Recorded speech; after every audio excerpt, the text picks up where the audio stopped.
বিসমিল্লাহির রহমানির রহিম নাহমাদুহু ওয়া নুসাল্লি আলা রাসূলিহিল কারীম আম্মা বাদ ফাউযু বিল্লাহি মিনাশ শাইতানির রাজীম বিসমিল্লাহির রহমানির রহিম ওয়া মা আতাকুমুর রাসূলু ফাখুযু ওয়া মা নাহাকুম আনহু ফান্তাহু ওয়া ক্বালা আল্লাহু সুবহানাহু ওয়া তাআলা কুল লা আসআলুকুম আলাইহি আজরান ইল্লাল মাওয়াদ্দাতা ফিল কুরবা সাদাকাল্লাহু মাওলানাল আযীম। এই মুহূর্তে বাংলাদেশ সহ দেশে এবং প্রবাসে বিশ্বজুড়ে যারা যেখান থেকে চ্যানেল আইয়ের শান্তির পথে অনুষ্ঠান দেখছেন, আপনাদের সকলকে জানাচ্ছি আন্তরিক শুভেচ্ছা এবং প্রাণঢালা প্রীতি। সুদর্শক, আপনারা সকলেই জানেন আমরা প্রতি বৃহস্পতিবার এই সময়ে নির্ধারিত এবং সমসাময়িক কোনো একটি বিষয়ের উপরে আপনাদের সামনে আলোচনা নিয়ে উপস্থিত হয়ে থাকি এবং দেশের প্রখ্যাত দুজন আলেম আমাদের সাথে অংশগ্রহণ করে থাকেন। আজকেও ঠিক অনুরূপভাবে আমাদের বিষয়বস্তু হচ্ছে পবিত্র আশুরা ও সোহাদায়ে কারবালা। এই বিষয়টির উপরে আলোচনা করার জন্য আমাদের স্টুডিওতে উপস্থিত হয়েছেন বাংলাদেশের খ্যাতনামা দুজন অত্যন্ত জনপ্রিয় আলোচক। তার মধ্যে আমার ডানে বসে আছেন ডক্টর সৈয়দ আবদুল্লাহ আল মারুফ, যিনি অধ্যাপক আরবি বিভাগ, ঢাকা বিশ্ববিদ্যালয় এবং ওয়াইসির ফিকা একাডেমির স্থায়ী সদস্য। আসসালামু আলাইকুম ওয়া রাহমাতুল্লাহ। আমার বামে বসে আছেন আরেকজন ডক্টর হায়দার আলী আখুন, যিনি ঢাকা নেসারিয়া কামিল মাদ্রাসার সহকারী অধ্যাপক এবং ইতিমধ্যেই যিনি সকলের কাছে জনপ্রিয় হয়ে উঠেছেন, জনাব হায়দার আলী আখুন। আসসালামু আলাইকুম ওয়া রাহমাতুল্লাহ। আপনারা দুজনেই ভালো আছেন? আলহামদুলিল্লাহ। সেই দর্শক, আপনারা যেমনটা জানেন যে আমাদের এই মহররম মাস, এটি হচ্ছে ইসলামের হিজরি বর্ষের প্রথম মাস। আমরা অন্যান্য বর্ষগুলো, অন্যান্য বছরের যেমন বাংলা ইংরেজি বর্ষগুলোকে যেভাবে আমরা ঘটা করে পালন করে থাকি, আমাদের এই বাংলাদেশের শতকরা 92 জন মুসলমানের দেশে হিজরি নববর্ষের আলোচনা, বিশেষ করে এর প্রথম মাস মহররম, এটি কিন্তু অত্যন্ত গুরুত্বপূর্ণ একটি বিষয় এবং এই বিষয়গুলো সম্পর্কে পবিত্র কোরআন এবং হাদিসের মধ্যে আলোচনা এসছে। আপনি জানেন, পবিত্র কোরআন মজিদ আল্লাহ তাআলা বলছেন, ইন্না ইদ্দাতাশ শুহুরি ইনদাল্লাহি ইসনা আশারা শাহরান ফি কিতাবিল্লাহ ফিহা আরবাতুন হুরুম মিনহা আরবাতুন হুরুম। পবিত্র কোরআন মজিদ আল্লাহ বলছেন যে যেদিন আসমান এবং জমিন সৃষ্টি করা হয়েছে সেদিনেই কিন্তু 12টি মাস নির্ধারণ করা হয়েছে। তার মধ্যে 4টি হচ্ছে অত্যন্ত সম্মানীয় মাস।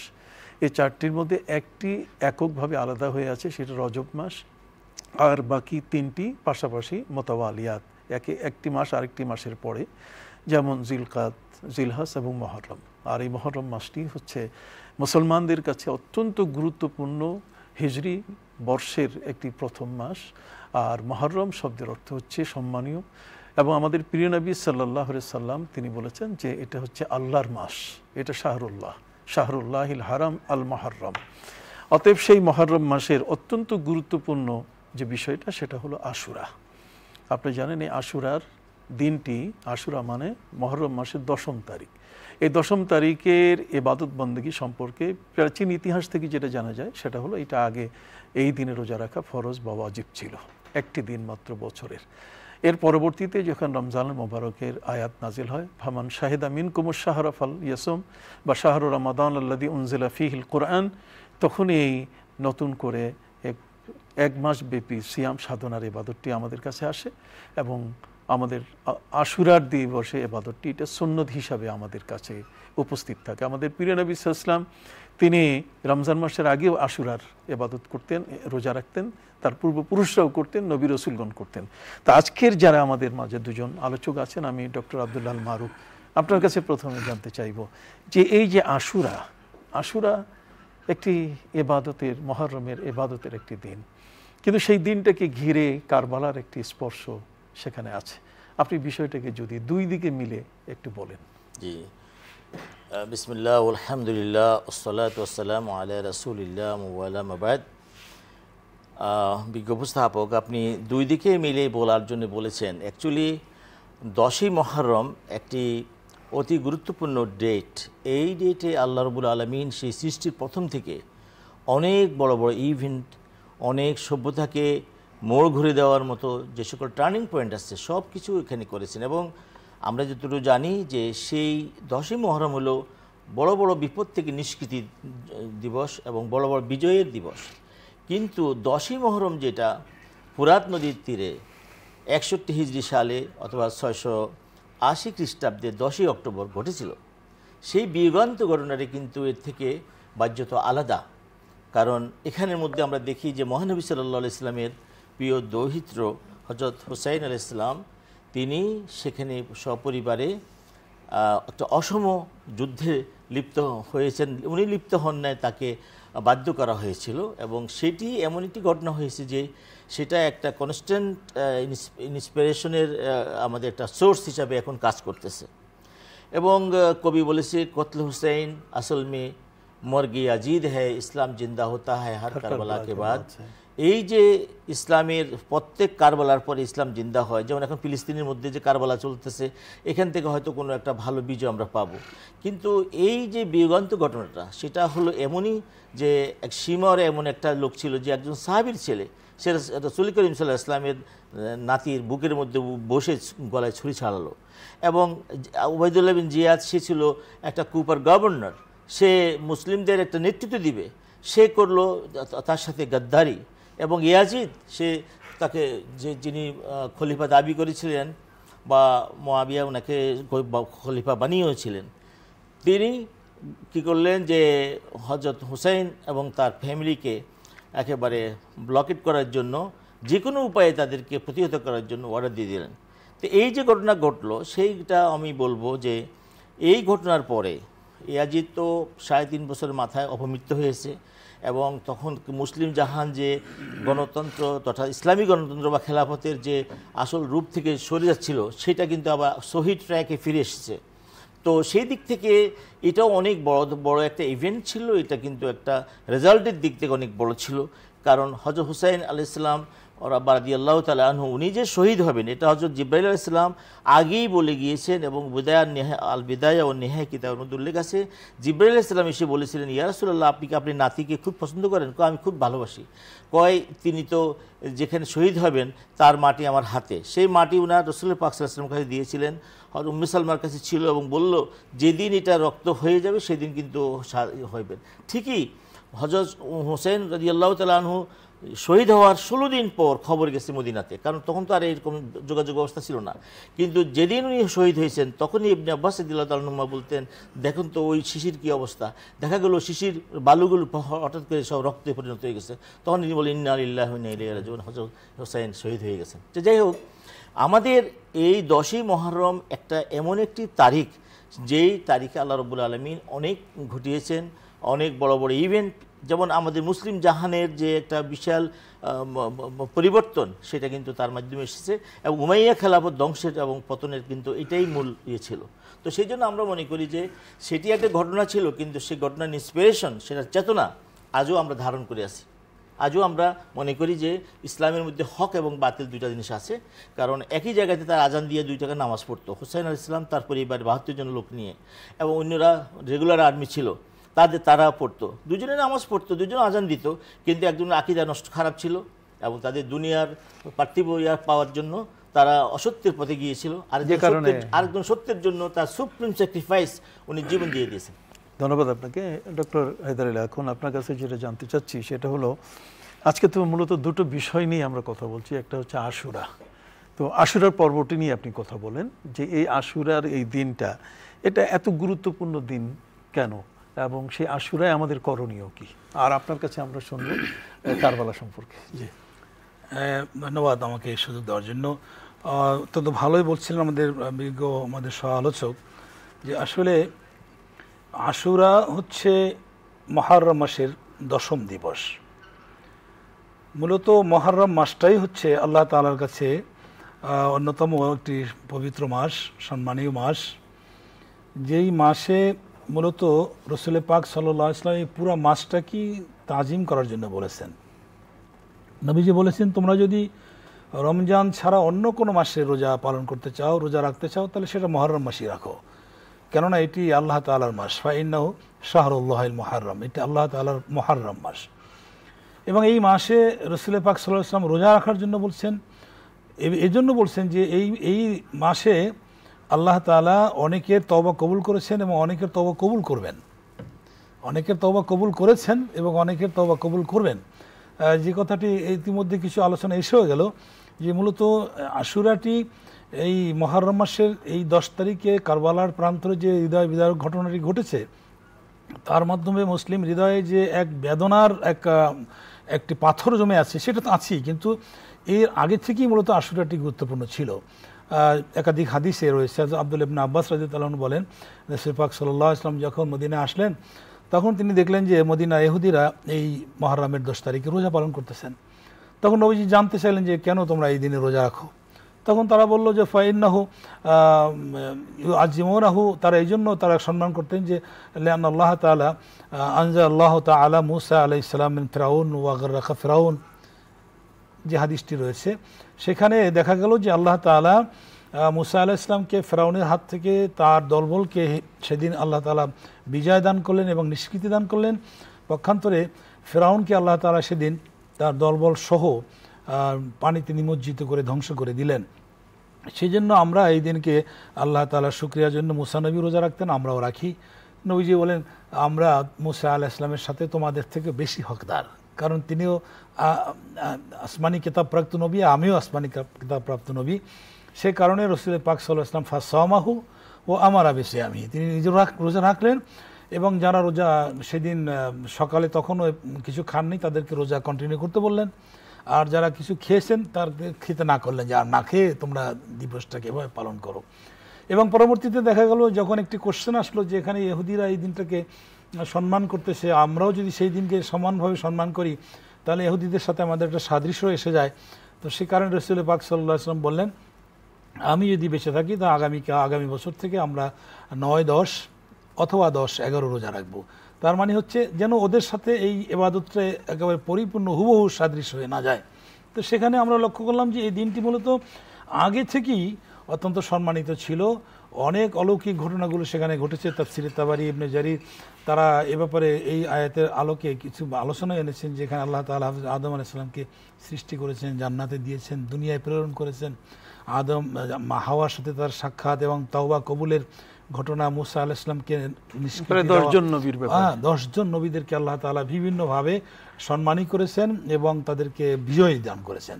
তো সে কারণে আশুরার দিনটি মূলত সার্বিকভাবেই প্রাচীনকাল থেকে অত্যন্ত আমাদের কাছে পবিত্র এবং সম্মানীয়। আর যখন কারবালার এই হৃদয় বিদারক ঘটনাটি ঘটলো তখন তো এটি আরও একটি গুরুত্ব পেয়ে গেল।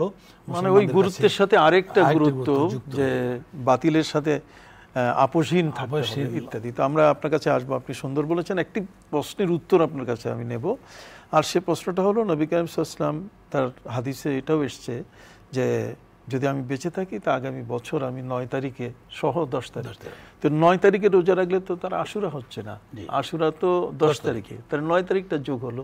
আবার যদি 11 তারিখে রাখা হয় 10-এর সাথে 11, তো 11 তার আশুরা না, তাহলে এটা সম্পর্কে কি সমাধান হবে আপনি এটা একটু আমাদের জানাবেন। ডক্টর আব্দুল্লাহ আল মারুফ, আপনার কাছে আমরা খুব মনোমুগ্ধকর আলোচনা শুনছিলাম। আপনি যে বিষয়টি বলছেন এখানে যে মূলত মুসলমানের ভেতরে কারবালার প্রান্তরে যে ইমাম হুসাইন রাদিয়াল্লাহু তাআলা শাহাদাতের ঘটনাটি ঘটলো, এটা মূলত দুই পক্ষেই তো মুসলমান ছিল। কেউ তো কাফের মুশরিকের সাথে মুসলমানের জিহাদ, যেটা বদরে হয়েছে, যেটা উহুদে হয়েছে, এগুলো তো ছিল না।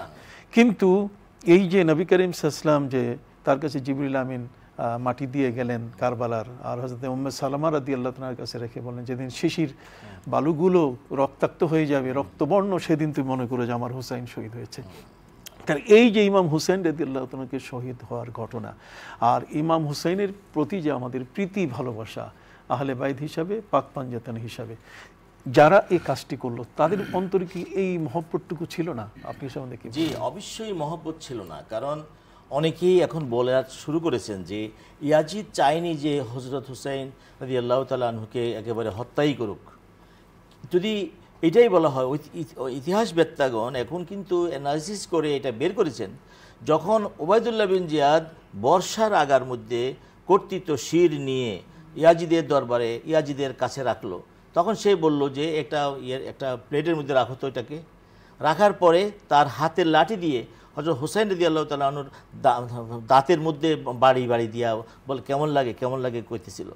এবং সেখানে যদি সত্যিকার সে সম্মান করত তাহলে তার জানাজা পড়তো অথবা তার সম্মানের সাথে মদিনায় পাঠাতো, কিন্তু 7 দিন লাগলো সেই মদিনায় তারপরে পাঠালো এবং তা সে বেইজ্জত করলো এবং কর্তৃত্বশীল রয়ে গেছে। তার মধ্যে তার মেয়েকে বিয়ের জন্য প্রস্তাব করতেছে এবং এই ধরনের অনেক আচরণ ইয়াজিদ করছে। এবং ইয়াজিদ শুধু তাই করে নাই, এর আগে সে মদিনা শরীফে গিয়ে মসজিদে নববীতে 3 দিন ঘোড়া বেঁধে রেখেছে, সেখানকার মহিলাদের উপর অত্যাচার করেছে এবং অনেক প্রবলেম করেছে, অনেক মানুষকে হত্যা করেছে যারা ঘরে আগুন লাগাই। তারপরে গেল মক্কা শরীফ, সেখানে কাবা শরীফের মধ্যে আগুন লাগিয়ে দিয়েছে। তো এইরকম কাজ করে যখন এই মানে শরাবখোর, ফাসেক এবং অনেক খারাপ খারাপ জিনিস সে ইন্ট্রোডিউস করেছে, সেই এনে এমন একটা অপদার্থ লোককে যখন খলিফা বানালো, তখন মানুষ জানলো যে আমুল জামা, যেদিন হযরত হাসান রাদিয়াল্লাহু তাআলা আনহু হুসাইন বললেন যে ঠিক আছে আমরা ঝগড়া করলাম না, মুয়াবিয়াকে বলল আপনি চালাই নেন, এরপরে দেবেন। কিন্তু 6 মাসের মাথায় হযরত হাসান রাদিয়াল্লাহু তাআলা আনহুকে বিষ প্রয়োগ হত্যা করা হলো। এরপরে ওনার পরে তো হযরত হুসাইন রাদিয়াল্লাহু তাআলা আনহু হতেন ইসলামী খলিফা, তাকে না দিয়ে দেওয়া হলো ইয়াজিদের মতো অপদার্থ এবং অযোগ্য লোককে। তখন এইটার মানুষের ক্ষোভের সঞ্চার হয়েছে। এখন আমাদের বুঝতে হবে যে এখনকার মতো তার মোবাইল যুগ ছিল না, তখন যে ঘটনাগুলি ঘটে এগুলি আস্তে আস্তে মানুষের কাছে গেছে, মানুষ তখন ফুঁসে উঠেছে। তো কিন্তু কাবা যে ফুরাত নদীর তীরে যে ঘটনাটা ঘটে গেল, সেই ঘটনাটার মূল উদ্দেশ্য ছিল যে তার ক্ষমতাকে পাকাপোক্ত করার জন্য যে কোনো কিছু করা। এটা করতে গিয়ে তখন ইসলামের তো প্রাথমিক যুগ মাত্র 61 হিজরি সাল, সেখানে তখনও কিন্তু এই এখন আমরা যে হাদিস ফেকা, উসুল ফেকা এসব বলি না, এগুলো কোনো তাদবিন হয় না, এগুলো হচ্ছে আব্বাসী যুগে এসে। তখন দেখা গেল যে একটা বিশাল বিশৃঙ্খলা, যেখানে আপনার দিগ্বিজয় চলতেছে, বিভিন্ন ফ্রন্টে মুসলিমরা জিহাদ করতেছে এবং সবসময় তাদের আদেশ নির্দেশ পালন করতে হচ্ছে। ঠিক সেই সময় তারা এমন একটা কাজ করলো যে হযরত হুসাইন রাদিয়াল্লাহু তাআলা আনহুর মতো একজন লোক, যাকে রাসূল করিম সাল্লাল্লাহু আলাইহি ওয়াসাল্লাম বলছে যে হুসাইনকে কষ্ট দিবে সে আমাকে কষ্ট দিল, যে হুসাইনকে রাসূল পাক সাল্লাল্লাহু আলাইহি ওয়াসাল্লাম মসজিদ নববীর মধ্যে বলছে গোড়া খেলো, মানে নাতির পিঠের মধ্যে না উঠছে, তখন হযরত ওমর রাদিয়াল্লাহু বলছেন যে একদম সাওয়ারি কত ভালো, যে আচরণদারও ভালো, সাওয়ারি কত ভালো। এবং মহানবী সাল্লাল্লাহু আলাইহি ওয়াসাল্লাম তাদের কত চুমা দিয়েছেন এই সকল গলার মধ্যে। হযরত ফাতেমা, যিনি মানে ক্ষমতার লোভটাই তাদেরকে, যাকে রাসূলুল্লাহ সাল্লাল্লাহু আলাইহি ওয়াসাল্লাম বললেন যে বেহেশতে যুবকদের সর্দার, যিনি তার মা ছিলেন নারীদের সর্দার, এবং হযরত আলী কারামাল্লাহু ওয়াজহুর কত বড় শান, মান কুনতু মাওলাহু ফা আলিয়ুন মাওলাহু, যে আমি যার মাওলা আলী তার মাওলা। এরকম অনেক মানাকিব, অনেক প্রশংসা আছে। এত বড় একটা নবী ফ্যামিলির এর সবচেয়ে বড় যে ডায়মন্ড, তার উপরে হামলা করে ফেললো। এটি তো কোনো যারা নবীকে ভালোবাসে, নবী আহলে বাইতকে বাসে, কারণ আল্লাহ তাআলা বলছেন কুল্লা আসআলুকুম আলাইহি আজরান ইল্লাল মাওয়াদ্দাতা ফিল কুরবা, বলুন আমি এই ইসলামের প্রসারের জন্য যাহা কিছু কষ্ট করতেছি এর বিনিময়ে তোমাদের কাছে কোনো রকমে আমি ওয়েজ এবং পারিশ্রমিক চাই না, শুধু ভালোবাসা, আমার আত্মীয় স্বজনের প্রতি ভালোবাসা। মাওয়াদ্দাতান ফিল কুরবা, কুরবা মানে আত্মীয় স্বজন। তো তার সবচেয়ে নিকট আত্মীয় হলো হযরত হুসাইন আলাইহিস সালাম, তার সাথে তার গলার মধ্যে ছুরি দিয়ে কি সে মাওয়াদ্দা আল কুবরা, কোরআন শরীফের এটা কখনোই সম্ভব নয়। আমরা আসতেছি আপনার কাছে যে ডক্টর হায়দার আলী, এখন আপনাকে যে প্রশ্ন দিয়েছিলাম আমি, তার আগে আপনার কাছে আমি ওই আয়াতের সূত্র ধরেই বলতে চাই। নবী করিম সাল্লাল্লাহু আলাইহি সাল্লাম তিনিও বলেছেন তারাকতু ফিকুম আমরাইন কিতাবাল্লাহি ওয়া ইতরাতি, এবং অন্য হাদিসের মধ্যে এসেছে আহলে বাইতি। তাহলে তোমাদের কাছে দুটো জিনিস আমি শক্ত জিনিস রেখে গেলাম, ভারী জিনিস, এই দুটো জিনিসকে তোমরা ধারণ করে রাখবে, এবং তার মধ্যে একটি হলো আল্লাহর কিতাব, আরেকটি হলো আমার ইতরাত, আমার পরিবার পরিজন। তো এখন এই আহলে বাইত হিসাবে নবী করিম সাল্লাল্লাহু আলাইহি ওয়াসাল্লাম বারবার বলেছেন আলা উযাক্কিরুকুমুল্লাহ ফি আহলে বাইতি, 3 বার নবীজি বলছেন, এবং তিনি বলছেন যে ফানজুরু, হ্যাঁ তোমরা একটু লক্ষ্য রাখবে মা তাখলিফুনি ফি আহলি, আমার আহলের সাথে কি আচরণ তারা করছে। তো নবী করিম সাল্লাল্লাহু আলাইহি ওয়াসাল্লামের মূল যে বিষয়টা ছিল সেটা হলো যে তার বাইতুল ওয়াহি এবং বাইতুল নূরে যিনি জন্মগ্রহণ করেছেন, বিশেষ করে নবীর ঘর তো ছিল বাইতুল ওয়াহি এবং সেটা বাইতুল নূর ছিল। এমন একজন মহান মর্যাদাবান একজন ব্যক্তি যার সম্পর্কে নবী করিম সাল্লাল্লাহু আলাইহি ওয়াসাল্লাম প্রায় 20টির অধিক হাদিস, প্রায় 40টির কাছাকাছি হাদিস এসছে তার নাতির সম্পর্কে এবং পাক পাঞ্জাতন সম্পর্কে। কিন্তু সেই সময়কালে যারা এই বিষয়টা নিয়ে এই ক্ষমতার লোভে ইয়াজিদকে আসনে বসাবার জন্য চেষ্টা করছিল, তাদের এটা কি ইজতিহাদি খাতা ছিল না ইচ্ছাকৃত কিছু ছিল, এটা যদি একটু বলেন।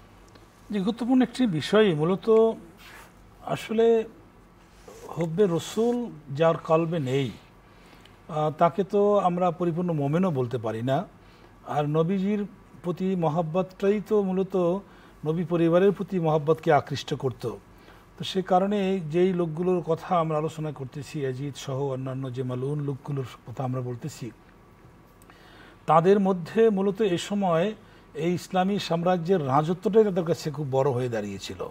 এবং তারা দেখলো যে তারা যে জাতীয় দুনিয়ার যে কালচারে তারা মিলে যাচ্ছে, মদ, নেশা, নারী ইত্যাদি নিয়ে, এখানে বাধা হচ্ছে আহলে বাইত, তারা এর বাধা। হযরত হুসাইন রাদিয়াল্লাহু তাআলা আনহু সহ এরা তো এর বাধা দিচ্ছেন। এবং সেখানে উনি যে কুফায় যাচ্ছিলেন তারও তো একটি মূল উদ্দেশ্য ছিল, কুফাবাসী তাকে আহ্বান করতেছিলেন যে আপনারা আসুন, আপনি আসুন, আমরা আপনার হাতে বয়াত হয়ে এই অভিশপ্ত এই লোকটির হাত থেকে আমরা মুসলিম বিশ্বকে উদ্ধার করব। এই কারণেই তো তিনি সেখানে গিয়েছিলেন। তো সেখানে মূল উদ্দেশ্যটাই ছিল তাদের দুনিয়াবী স্বার্থ উদ্ধার করা, এবং এই দুনিয়াবী স্বার্থ হাসিল করার জন্যই, এবং তার সাথে যে দোসরগুলো যুক্ত হয়েছিল সীমার সহ অন্যান্য সকলেই মূলত এই একই কাজে তারা সেদিন এত বিমুখ হয়ে পড়ছিল। সেখানে ইজতিহাদের কোনো বিষয় নয়, বরং ইচ্ছাকৃতভাবেই তারা এই কাজগুলো করেছিল বলে আমার মনে হয়। এগুলো নিন্দাযোগ্য বিষয়। আপনার কাছে একটু জানতে চাই, আজকালকার আমাদের মিডিয়া তো এখন সবার হাতে, বলতে গেলে মোবাইল খুললেই সব কিছু দেখা যায়, বোঝা যায়, বলা যায়, লেখাও যায় ফেসবুকে। তো একদল যারা সবসময় বলে আসছে একটি বিষয় যে ইয়াজিদ এ সম্পর্কে আদৌ কিছু জানতো না। সে প্রায় 600-700 কিলোমিটার দূরে, মাইল দূরে, সিরিয়ার তার দামেস্কের তার সেখানে তিনি, আর কারবালা হচ্ছে সেই ইরাকে। তো কাজেই এখানে ইয়াজিদকে দোষারোপ করা যাবে না। উনি রাদিয়াল্লাহু তাআলা আনহু, এবং তিনি হাফিজে কোরআন ছিলেন, তিনি তাহাজ্জুদ পড়তেন, কত কিছু। তার মানে এতদিন যাবত ইয়াজিদের বিরুদ্ধে হুসাইনের প্রেমিকরা, নবী প্রেমিকদের যে একটা ক্ষোভ, সেটাকে উপশম করার জন্য এখন মেম্বারগুলোতে এই কথাগুলো বলা হচ্ছে। যে যারা এখন বিভিন্ন জায়গায় বলে যে কথাটা বললেন ইয়াজিদ তো ভালো ছিল, এর মানে তারা ইয়াজিদের পিছনে পিছনে কেতলি নিয়ে এবং লাঠি নিয়ে হাঁটছে। তারা দেখেছে ইয়াজিদকে। আর যারা ইতিহাস লিখেছেন, যারা যে সকল সাহাবায়ে কেরাম তার আশেপাশে ছিল, তারা কিছুই দেখেনি, এখন দেখতেছে এরা। আপনি যদি কোনো জালিমকে বলেন যে সে ভালো লোক, তখন মনে করতে হবে সেও একটা জালিম।